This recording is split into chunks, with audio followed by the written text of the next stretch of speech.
The rock cycle is the possible changes a rock can go through. It all depends on the process and the minerals. If the rock melts, it turns into magma, which later cools and turns into igneous rock. Igneous rock then can be heated, pressured into metamorphic rock. Igneous and metamorphic rock also can be weathered and eroded into sediment, which is compacted and cemented into sedimentary rocks. Sedimentary rocks can also be heated and pressured into metamorphic rocks, which later can be eroded and weathered back into sediment.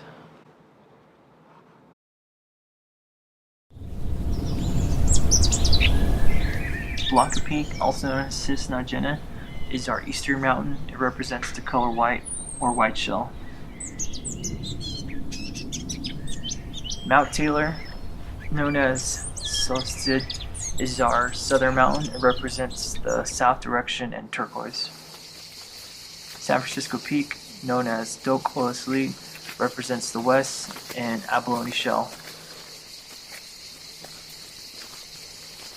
Mount Hesperus, also known as the Nitsaa, represents the north direction and obsidian stone.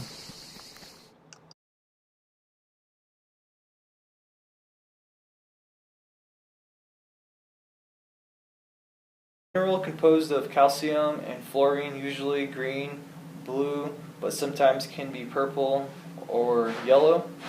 So I'm looking for a mineral that's blue or green, the description. So one of the few rocks that I have here is a light green color. So I'm going to put that right here.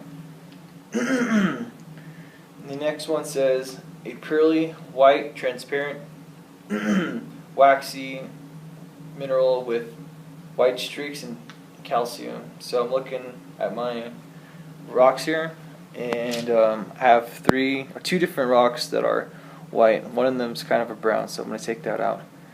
And I'm looking at it. One of them, this one seems to be pretty transparent when I put it in the light. This one doesn't. So I think this one's calcite. So I'm going to put that right there.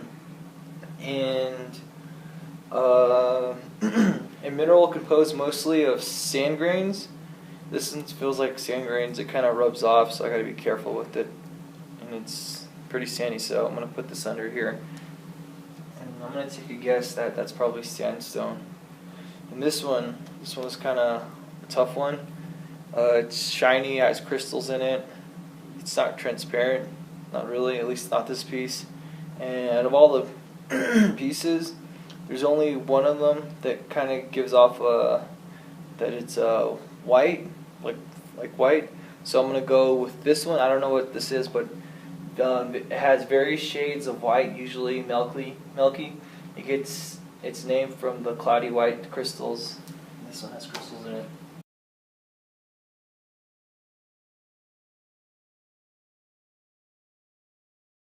So at the end of the project, we'll talk about the sacred mountains, our sacred mountains, and we'll talk about what type of rock is found on these mountains. For example, Mount Taylor is an igneous rock formation, and it's there's a lot of basalt found there.